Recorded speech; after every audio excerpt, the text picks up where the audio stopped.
Hi, I'm Dr. Ray.middleton and welcome to my training program, which starts with understanding our personal stories or narratives. I'm going to help us develop our understanding of how stories and narratives actually work in our everyday lives. I'll explain techniques on how we can develop, deepen and even change our personal stories. We will explore and reflect on ways we may have a positive influence on the stories that other people believe about themselves.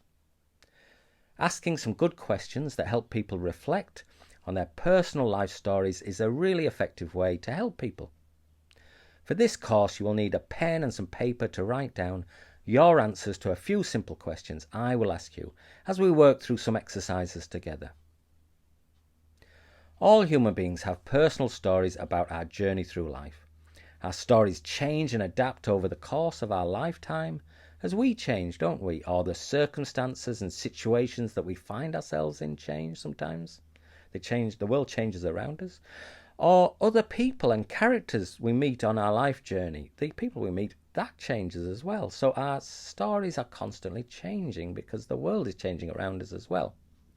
So understanding our experiences as a journey through life is one example of understanding our life within a story or a narrative. In this example, the story is structured like a journey. In this kind of story of a journey, we may explain difficult thoughts and emotions that we're having as we're going through a tough patch in life right now. Do you see? Because it's like a journey, so we use the metaphors of a journey, which is we're going through a tough patch. And other people, other characters might be helping us to get through this tough patch. Or they might make it harder if they're hindering us. And we use a narrative structure, a plot, to help us to explain that because they're familiar plots to us in our culture. So the stories that we believe about ourselves are shaping our experiences in life.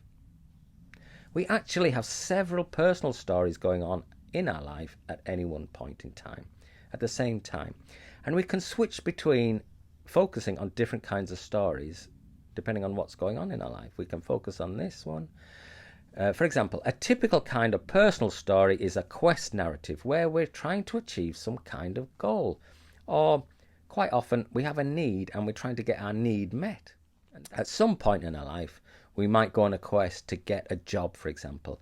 This would be an employment quest narrative. And we would expect certain kinds of things to appear in a quest to get a job, like job interviews and application forms, because there's what's called a genre, a general set of expectations around what might crop up in any kind of particular kind of narrative. So interviews, application forms are typical in a quest to find a job. If our employment quest narrative was to become a chef or a nurse, we might, or something like that, we might need to go on another kind of quest, a different story, an educational quest to gain a qualification to be a nurse or a chef. If the kind of job we want does require us to pass a qualification or exam, then we're going to have to go on that quest, and those two quests are going to be interconnected, aren't they? The quest to get a qualification and the quest to get a paid job. So an employment or educational quest, they're typical examples of personal stories that can combine together to make our unique journey through life. Sometimes our personal quest stories are interconnected and interlinked. In that example I just gave, that we need a qualification to get a certain kind of job. We focus on the stories that are important to us right now, the stories that we really value.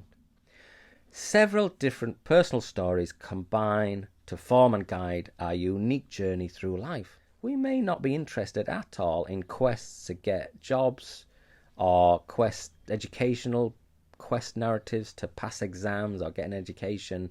We might just not be interested at all. We might want to learn hobbies and enjoy ourselves if we're retired.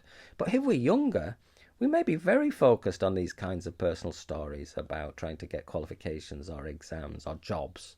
They might be more important. So at different seasons in our life, we'll be focused in and interested in some personal stories more than others. So these personal stories are very important to us and to the people that know us, because the stories we believe shape our thoughts and our feelings, our emotions.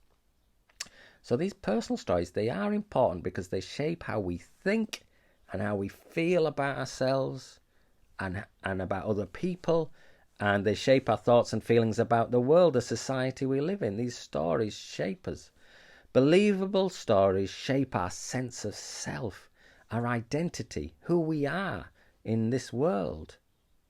The personal stories we really believe about ourselves not only shape our thoughts and our feelings, but they motivate our behaviour and our actions, the things we actually do in our ordinary everyday life.